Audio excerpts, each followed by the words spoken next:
guys? Tron Games here, and today we are going to be finishing up reviewing all the gameplay mechanics and stuff. If you want me to review over more things like third-party integrations, foundations, active development, or the recently completed perhaps, or the update, or the about section, just tell me in a comment below, and I'll happily do that.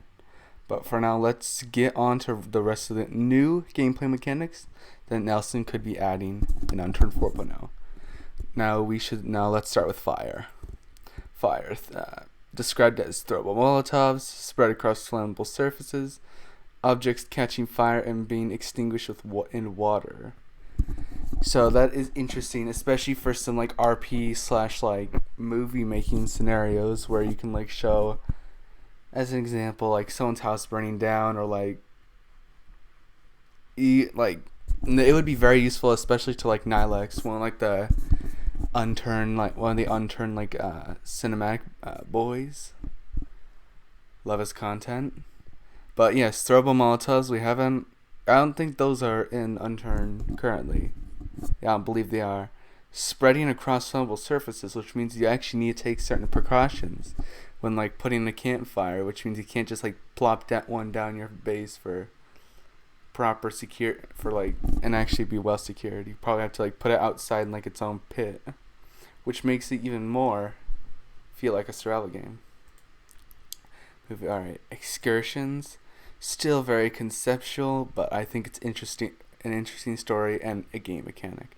To travel to an alternative reality where the turn originated and find yourself in one of the frontier fortified complexes, very dark and overgrown.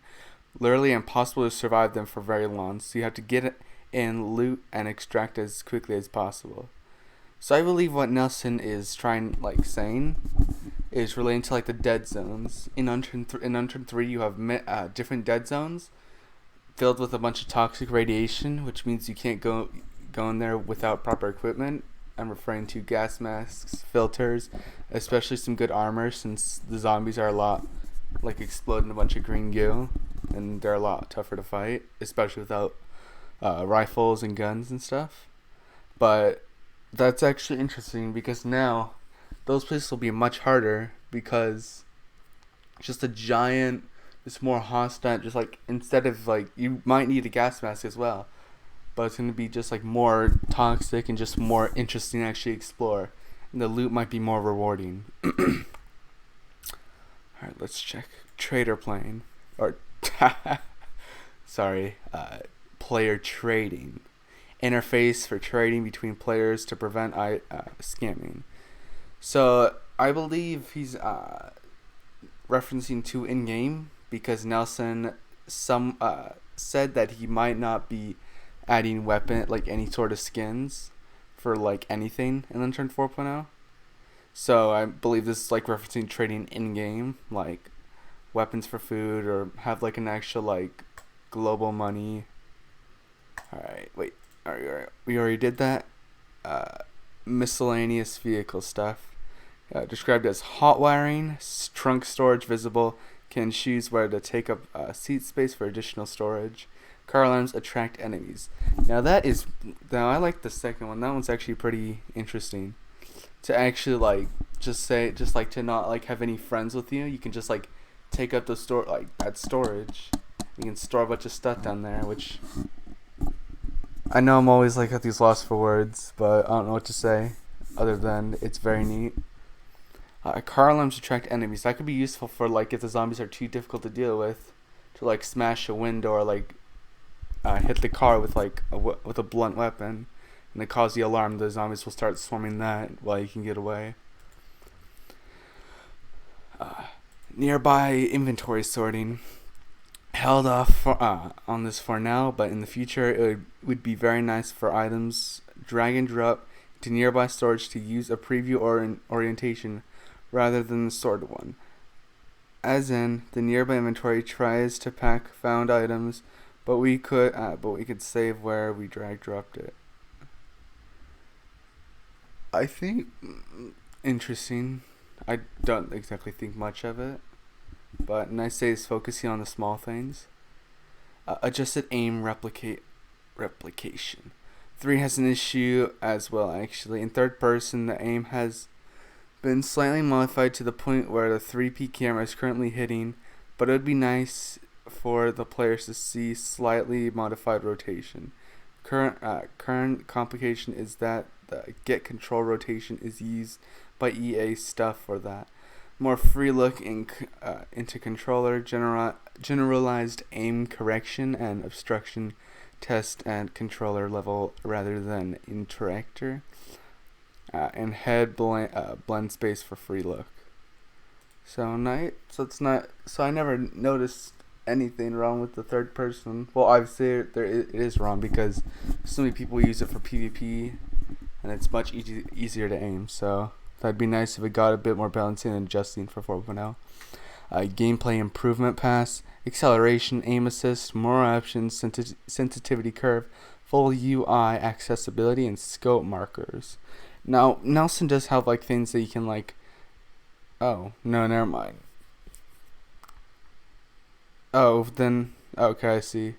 Sorry, I wasn't paying attention to this for controller, but it's nice that he's gonna add aim assist. Analog stance. Prior to the vehicle demo, stance was similar to in 3. You would have to switch between prone, crouch, and standing, but I hadn't yet tied into the other systems. Instead, I intend to implement an analog stance input example control and mouse wheel that lets you precisely control your stance, and then hotkeys to switch directly to prone, crouch, and standing. There's analog movement. Prior to the vehicle demo, just adjusting your movement speed. Basic horde mode. So someone brought this back in a 3.0 in like a custom map. I never tried it out myself, but I saw Panda play and it's pretty neat. And they did used to have this horde mode.